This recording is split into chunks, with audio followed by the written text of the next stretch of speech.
ସକାଳ ହେଲା। ମୁଁ ଚାଲିଲି ଘର ଓଳେଇବାକୁ। ଘର ନ ଓଳେଇଲେ ମୋ ଶାଶୁ ମୋତେ ବାଡ଼େଇବ। ମୁଁ ଘର ଓଳଉଛି। ତମେମାନେ ବି ଏମିତି ଘର ଓଳାଅ ନା ଓଳାଅନି? ଧୂଳି ଯାଉନି। ଯା ଯା ଯା, ନହେଲେ ମୋ ଶାଶୁ ମୋତେ ବାଡ଼େଇବ ଲୋ। ଏଠି ଏତେ ଧୂଳି କିଏ ପକେଇଛି? ଯା ସଫା ହେଇଯା, ଯା ଯା। ମୁଁ ଆଉ ଟିକେ ଭଲକିରି ଓଳେଇ ଦଇଁ, ନହେଲେ ମୋ ଶାଶୁ ଆଇଲେ ଟିକିଏ ଯଦି ଧୂଳି ନାଗିବ ନା ପାଦରେ, ମୋ ବେକ ମୋଡ଼ିଦବ, ମୋତେ ଖାଇବାକୁ ଦବନି। ଆଉ ନା ମୋତେ ବାଡ଼େଇବ। ମୋ ସ୍ୱାମୀ ତ ନାଇଁ ଯାଇକି ବିଦେଶରେ। ମୋ ଶାଶୁ ମାଇଲେ କିଏ ଧରିବ ଲୋ? ଇଲୋ ବୋଉଲୋ, ମୋ ଶାଶୁ ଆଇଗଲେ ଲୋ। ବୋଉ ବୋଉ ନାଇଁ ନାଇଁ, ମୋତେ ମାରନି। କି ଗୁଡ୍ ଗାର୍ଲ କହିଲେ ବୋଉ ମୋତେ। ମୁଁ ଏବେ ଯିବି ଆଉ ଗୋଟେ ନୂଆ କାମ କରିବାକୁ।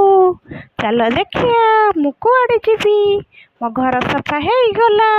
ଟିନାନାନା। ମୁଁ ଯାଉଛି ଠାକୁର ପୂଜା କରିବି। ଧୂପ ଲଗେଇଦେଲି। ଠାକୁର, ମୁଁ ତମକୁ ଧୂପ ଦଉଛି, ତମେ ମୋତେ ଆଶୀର୍ବାଦ ଦବ। ଘଣ୍ଟି ବଜେଇବି। ମୁଣ୍ଡିଆ ମାଇଲି। ମୋ ଘର ପରିବାର ସମସ୍ତଙ୍କୁ ଭଲରେ ରଖ, ଖୁସିରେ ରଖ। ସମସ୍ତଙ୍କ ଦେହ ଭଲ ରହୁ। ମୋ ସ୍ୱାମୀ ଭଲ ରହୁ।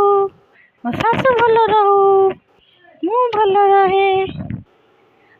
ଠାକୁର ମୋତେ ସବୁ ଦିଅ, ଯାହା ମାଗିଲି ଦେବ, ନହେଲେ ତମର ମୋର କଟି ପଡ଼ିବ। ମୁଁ ପୁଣି ମୁଣ୍ଡିଆ ମାରିବି। ସଇଲା, ଆଉ ଗୋଟେ ମୁଣ୍ଡିଆ ମାଇଲି। ଏବେ ମୁଁ କୁଆଡ଼େ ଯିବି? ଆସ ଦେଖିବ ମୁଁ କୁଆଡ଼େ ଯିବି ଏବେ। ଏବେ ମୁଁ ଚାଲିଲି ମୋ ବୋଉଙ୍କୁ ମୁଣ୍ଡିଆ ମାରିବାକୁ। ତମେ ବି ତମ ମା'ମାନଙ୍କୁ ଏମିତି ମୁଣ୍ଡିଆ ମାରିବ, ଶାଶୁମାନଙ୍କୁ। ସିଏ ତମକୁ ଆଶୀର୍ବାଦ ଦେବେ। ଆଶୀର୍ବାଦ ଦେଲେ ଭଲରେ ରହିବ, ଖୁସିରେ ରହିବ, ଆଉ ସୁଖରେ ସଂସାର କରିବ। ମୁଁ ମୁଣ୍ଡିଆ ମାରିଦେଲି। ଟାନାନାନା।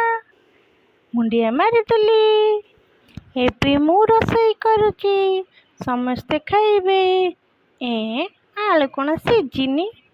ଆଉ ଟିକେ ତାକୁ ଘୋରେଇ ଦେଲେ ସେ ସିଝିଯିବ। ଘୋଡ଼ଣା ଘୋରେଇ ଦେଲି। ପଡ଼ିଯା ଘୋଡ଼ଣି। ଘୋଡ଼ଣି ପଡ଼ିଗଲା କଡ଼େଇରେ। ଆଉ ଟିକେ ସିଝିଯାଉ। ଲୁହା କଡ଼ିକାଟାକୁ ଟିକେ ଥୋଇଦେବି। ଆଳୁ ପଡ଼ିଗଲା ବାହାରେ। ହେଇଯା। ମୋ ରୋଷେଇ ସଇଲା। ଏବେ ମୁଁ ଯାଉଛି ମୋ ବୋଉଙ୍କ ଗୋଡ଼ ମୋଡ଼ିଦେବି। ତମେମାନେ ମୋଡ଼ି ଦେଉଛ ନା ନାଇଁ ବା? ଏଇଟା ହେଉଛି ମୋର ସବୁଦିନିଆ କାମ। ଓଡ଼ିଆ ଘର ବୋହୂ ତା ଦାୟିତ୍ୱ କର୍ତ୍ତବ୍ୟ କରିବ। ନ କଲେ ଘର ପରିବାର କେମିତି ଖୁସିରେ ରହିବ ଯେ? ମୋ ଭଳିଆ ତମେମାନେ ବି ଏମିତି ମୋଡ଼ି ଦିଅ, ଆଉ ଖୁସି ରୁହ।